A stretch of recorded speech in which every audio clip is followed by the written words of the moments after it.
Bonjour, je m'appelle Salomé Géraud, je suis la cofondatrice de l'enseigne de supermarché et drive zéro déchet qui s'appelle le Drive Tout Nu, que j'ai cofondé avec mon mari Pierre en 2018 à Toulouse. Alors le Drive Tout Nu au départ, ça part vraiment du constat que trop peu de gens consomment en zéro déchet. Pourquoi ? Parce qu'aujourd'hui, c'est pas pratique, il n'y a jamais tout au même endroit, souvent on n'a que le sec, c'est souvent dans les centres-villes. Donc nous, on voulait trouver un système qui permette aux gens d'aller faire leur course zéro déchet, local et responsable, mais facilement. Donc c'est comme ça qu'on a imaginé le Drive Tout Nu. Donc on a des drives où on passe commande directement sur le drive-tout-nu.com. On peut venir récupérer sa commande sous 1 heure.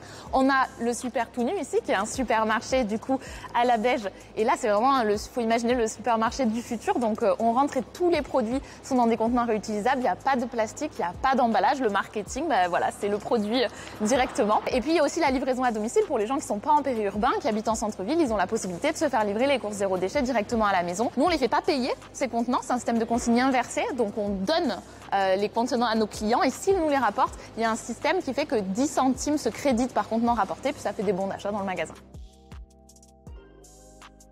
Clairement, l'ouverture de ce supermarché ici à la Beige, c'était vraiment une étape importante dans la construction de l'entreprise, aussi parce qu'on a délocalisé toute la partie logistique et on a une grande plateforme logistique juste derrière qui centralise tous les produits avec le lavage et le remplissage pour les dispatcher dans les drives de l'agglomération et dans les drives de Bordeaux. Donc voilà, c'était vraiment un moment très fort pour notre équipe qui a bien grandi aussi cette année puisqu'on est 50 maintenant. On vient de signer un nouveau drive dans une nouvelle ville. On a vraiment hâte de pouvoir révéler où est-ce que ça va être. Puis après, on a eu la joie de recevoir quelques prix, les trophées RMC il y a quelques jours pour cette initiative, le trophée des éditions d'Auvert pour l'innovation sur la partie vrac et réemploi. Il y a vraiment plein de choses qui arrivent, plein de beaux projets qui arrivent pour l'enseigne. Déjà, on va ouvrir des nouveaux points de vente, donc on va continuer de faire grandir les endroits dans lesquels on est déjà installé, à savoir Bordeaux et Lille.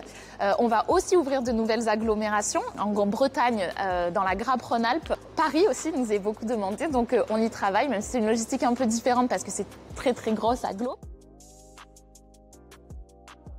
Nous, on est ravis d'avoir entrepris sur le territoire du Sicoval, déjà parce que Pierre, mon associé et mari, est un enfant du Sicoval, donc il y tenait. Le territoire du Sicoval, c'est quand même un très bel endroit avec plein de producteurs, très beau commerce autour, aussi une belle dynamique, donc on est très contents de s'implanter ici. Je pense que je leur dirais de parler de leur projet partout et à tout le monde. C'est vrai qu'on a souvent cette idée, des fois, quand on se lance, qu'il ne faut pas parler de son projet, garder secret son idée. Moi, je crois que ça, c'est une erreur. Nous, on en a parlé tout de suite, beaucoup, partout. Dès l'époque de la phase de test, on a embarqué les clients avec nous, on a embarqué la communauté avec nous. Et ça, en fait, ça a suscité plein de super volontés. Ça a fait naître, on va dire, des clients qui sont aujourd'hui nos meilleurs ambassadeurs. Ça a attiré des talents aussi. Aujourd'hui, on recrute plein de gens qui viennent de la grande distribution et puis plein aussi d'autres entrepreneurs qui nous conseillent, qui nous mentorent, qui nous font la courte échelle parfois. On sous-estime souvent à quel point les gens sont prêts à nous accompagner et à nous aider si on demande.